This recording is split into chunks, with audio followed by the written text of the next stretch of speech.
What is vibing? This is Vish, and today I'll be responding to Sadhguru's video on are Hindus incapable of managing Hindu temples? Also, if you can hit that subscribe button, I'll be truly grateful. I'm a meditation coach and I've guided hundreds of people on their meditation journeys. If you want a one-on-one coaching with me, either comment down below or message me on Instagram @VishVibes. Sadhguru is a yogi, mystic, and visionary who is truly enlightening the world. I'm very grateful for the presence that he has, and let's check out what he has to say about Hindus and temples and if they are capable enough of handling them. Let's watch together. Sadhguruji, there is obviously an element of oversight that is required. Now, are you saying that temples that are managed by their own authorities or by the community will be able to overcome temptations of pilferage, institutional malfeasance? Would it be okay to do that in that sense? I mean, you're going from state control and directly handing precious assets really to individuals who may not want to work in a transparent manner. Now, how do you therefore mitigate against that, sir? Rahul, first thing is the assets don't belong to the state, the assets belong to the community, all right?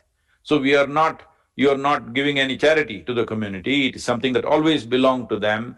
Because of this aberration of occupation and external rule, these things have happened. It's time to correct that. Now the question that you're asking is, can you trust the Hindu community to be straight, to manage things well? If 87% of the population in this state neither have the competence, nor the integrity, nor the commitment to manage what is very precious to them, and somebody else has that commitment and integrity, I'm very sorry, that is not the way. Let the political parties clearly state, we think the Hindu community does not have people who have necessary integrity, nor competence, nor commitment to manage these things. Let them say it, let's see how elections will happen. I am raising this issue, I am not a protester, I am not an agitator. This is a democratic right.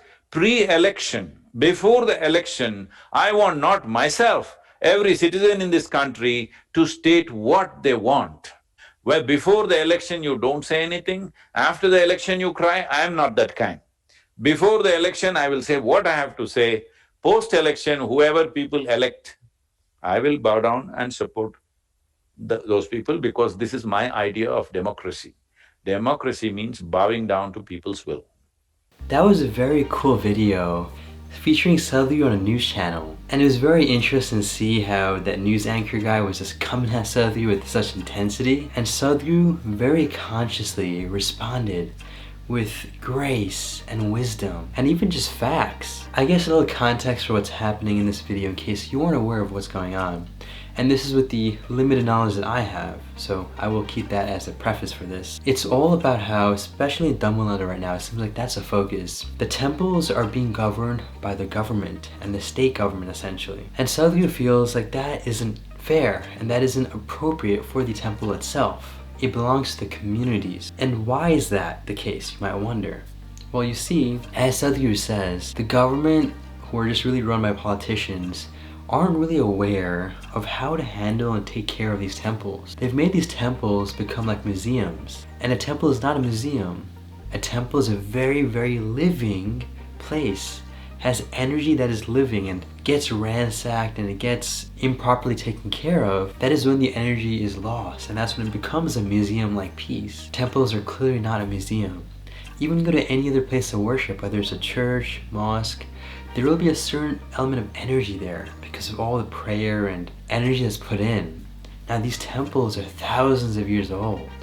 And so imagine to what extent the energy is really just stored and embodied by the living temples. Now what's happening, according to Sadhguru, is that the government politicians are making all these renovations and structural changes because they don't know how it works and they're just doing what looks better or looks clear, and that in turn is causing severe harm to the energy of that structure and energy of that place itself.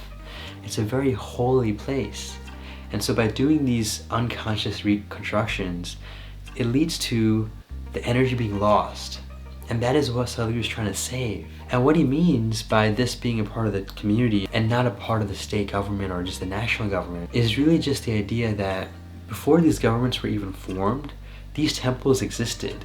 These temples, like I said, are thousands of years old. These state and national governments only started about 1947, I think, is the year when India got independence from Great Britain. And so it's only been less than a century that the government's been alive. It's not fair for the government to take over a place of worship that has been given energy by the community for thousands and thousands of years. I even have a personal connection to places called mathas, where back in Karnataka, there'll be a guru who is from a specific village, and there'll be like a temple or a holy place given in the name of that. And the house god, as we call it, is called Revanchadeshwara, at least where the dad's side of the family comes from, and the mom's side comes from Mulsisadeshwara.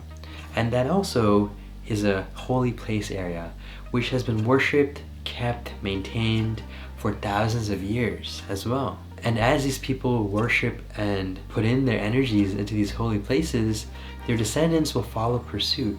And that is exactly why it belongs to the communities. I very much applaud Sadhguru's efforts, and also want to emphasize what he said towards the end, which is how he will take all of the necessary action, conscious action, that is, to help raise awareness before the votes get casted in. And he's not going to complain once the votes are put in.